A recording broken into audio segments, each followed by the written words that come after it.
নিছিল গেছিল ভাই, আর তো ফিরে এলো না ভাই। আমরা কত দোকান টুকাইছি, তাহলে আমার বাইরে আমরা পাইছি না। ফার্স্টই বন্ধ তো আমরা পাই বাড়ি আসলে যাইবার সময় আমার হইও গেছে না রে বাবা, যাইবার সময় হইও গেছে না, আমি দুয়ার ভাতারে ঘুমাই থাকো। যে সন্তানের মুখ একবারও দেখতে পারেননি শহীদ শাহজাহান, সেই সন্তান কোনোদিন বলবে না বাবা।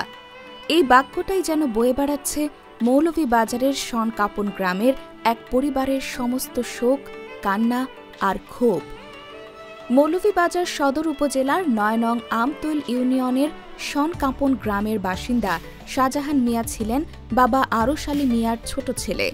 জীবিকার তাগিদে মৌলভীবাজার ছেড়ে চলে গিয়েছিলেন সিলেটের দক্ষিণ সুরমা থানার ধরাতেপুর গ্রামে। পরিবার চালাতেন সিএনজি অটোরিকশা চালিয়ে। পরিবারের একমাত্র উপার্জনক্ষম এই মানুষটি হয়ে উঠেছিলেন তাদের ভরসা। ২০২৪ সালের ৫ আগস্ট, যেদিন দেশ জুড়ে ছাত্র জনতার আন্দোলনে শেখ হাসিনা সরকারের পদত্যাগের ঘোষণা আসে, সেদিন দক্ষিণ সুরমায় একটি বিজয় মিছিলে যোগ দেন শাহজাহান। জনতার ঢল নামে দক্ষিণ সুরমা থানার সামনে, গর্জে ওঠে স্লোগান। তবে হঠাৎ করে পুলিশ ফোর্স ভেতর থেকে ব্যারিকেড খুলে এলোপাতাড়ি গুলি চালায়। সেখানেই গুলিবিদ্ধ হয়ে মাটিতে লুটিয়ে পড়েন শাহজাহান। শাহজাহানের মৃত্যুতে শুধু এক প্রাণ নয়, নিভে যায় একটি পরিবারের আলো। মৃত্যুর খবর পৌঁছানোর পর থমকে যায় শনকাপন গ্রামের বাতাস।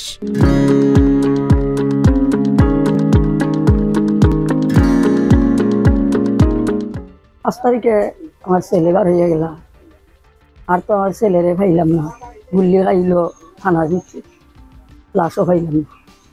আমরা তুকাইলাম, জায়গায় জায়গায় গিয়ে তুকাইছি, পাইছি না। পাওয়া বাদে আমরা সবর করে দিচ্ছি।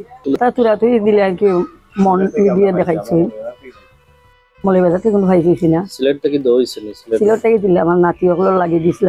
কোনো রাজনৈতিক কোনো দল কিংবা কেউ আপনার কোনো খবর নিছেনি, কোনো সহযোগিতা করছেনি এরকম? জি না, এমনি যে তার শহীদ হয়েছে, এমনি তারা কিছু পয়সা দিছই, তা খুশি কিনে দিবা লাগে। ফকির খাখার ঈদের লোকতে এটা কারা দিছে? জামাতের এনসিপি তো দেখছিলাম যে ঈদের সময় আইয়া আপনার সাথে যোগাযোগ করছে এনসিপি। আমার নাতি ওগুলোর লাগে নামে নাতি ওগুলোর নামে রাখি। আমি এটা বললাম আমার একটা ছেলে লইয়া, ওই ছেলেরে আমার উপায় আর উপায় ফালতু খাওয়াই। আমার ছেলে তো কোনো রুগী রুগী যায় না, ওইটুকু আর কিছু। এখন আপনার রেগুলার কেউ যোগাযোগ রাখেনি বা প্রতি মাসে কোনো অনুদান? শাহজাহানের মৃত্যুর ঠিক ৭ দিন পর জন্ম নেয় তার কন্যা সন্তান, যে মুখ বাবাকে কখনো দেখেনি। আর সেই বাবাও কোনোদিন শুনতে পায়নি সন্তানের মুখে বাবা ডাক। নিছিল গেছিল ভাই, আর তো ফিরে এলো না ভাই।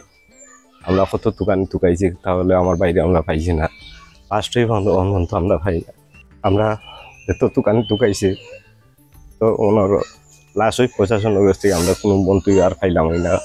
কারণ হইলা আইয়া বাড়ির জায়গা দেখা লাগে, জায়গাটা আর এরপর আমরা লোক আর যোগাযোগ করলাম না। আমরা আর কোনো সংবিধান না হলে তো আমরা গিয়া আগবাইতাম পারি না। জায়গা দেখে আমরা বাড়ি বানাইয়া দেওয়া লাগে শহীদ ফ্যামিলির। ভাই মরা যাওয়ার পরে সেও আমরা লোকে আর সহযোগিতা করেন না, সেও আমরা লোকে শেয়ার করেন না। তখন আমরা কিভাবে কিতা করতাম এখন যে ভাই আমরা এইরকম অনুদান পাইছি না। এখন আপনি রাজনৈতিক দলের মধ্যে কেউ আপনার কোনো সহযোগিতা করতেন? জি না, একটা ফসি দিয়েছিলাম এমনি বাটাইয়া দেওয়া লাগে। তারা বাইরে জামাত থাকে, স্থানীয় নেতৃবৃন্দরা। আমার ছেলে মারা গেছে, মারা যাওয়ার পরে এখন পর্যন্ত আমরা লাশই পাই। লাশ পাই না, একটা দেখা শিক্ষা তো কেউ করে না এখন পর্যন্ত। আমরা লাশটা চাই। আর আমরা হইলাম গরিব মানুষ, আমরা বাড়িঘরও নাই। ওখানে আসি আমরা বাড়াটি অবস্থা, আমরা একটু বাড়িঘর হইয়া। নিহতের পরিবার জানায়, শাহজাহানের মৃত্যুর প্রায় ১ বছর হয়ে গেলেও কেউ খোঁজ নেয়নি। রমজান আর ঈদে সামান্য কিছু খাদ্য সামগ্রী ছাড়া কোনো সহায়তা আসেনি। এছাড়া সবচেয়ে মর্মান্তিক বিষয় হলো পরিবার আজও দেখতে পায়নি শাহজাহানের লাশের মুখ। আমার আম্মারে লই আমরা বাসা বাড়ি থাকি। প্রশাসনের কাছে আমরা ওটাই দাবি যে আমার আম্মার একটা বাসা দরকার। যদি আমরা একটা বাড়িঘর হইয়া দিতা, সে আমার আম্মা থাকতে পারত এখানে।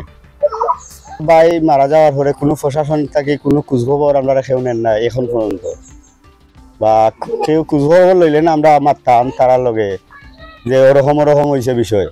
কেউ তো আমরা খোঁজ খবর লইছে না, এর কারণে আমরা এখন আর জো লাগিয়েছি।